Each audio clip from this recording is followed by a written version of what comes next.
পেশাজীবীদের পক্ষে এই প্রাণপ্রিয় দাবির সাথে এই রিক্সা মালিক ভয়াবহ পরিস্থিতির জন্য ভয়াবহ পরিস্থিতি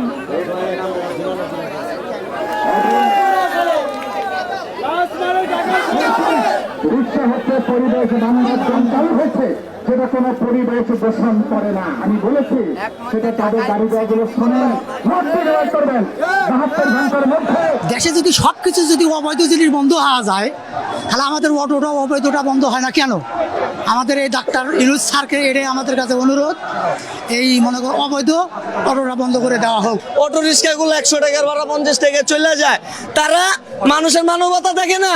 আমাদের এক দফা এক দাবি, অটো রিক্সা ঢাকা সিটিতে চলবে না। এই যে লাইসেন্সগুলা আবার নতুন করে এটা নবায়ন করা হোক। আমরা অটো রিক্সার কোনো হ্যারাগঞ্জ আমরা জমজমাটি চাই না। অটো এটাও অবৈধ। এই স্বাধীন দেশে, এই বাংলাদেশে অবৈধ কোনো জিনিস চলবে না, চলবে না, চলবে না। অনেকজনের 2টা কিস্তি, অনেকজনের 4 জন খানেলা, অনেকজনের 5 জন খানেলা, 2টা 3টা কিস্তি। আমাদের পেট চলে না। আমরা এই অটোর জন্য আমরা কিভাবে কিস্তি দিব? আমরা কিভাবে পেট চালাবো? মাননীয় প্রধান উপদেষ্টা এবং আপনার উপদেষ্টা পরিষদ এবং আইন প্রয়োগকারী সংস্থা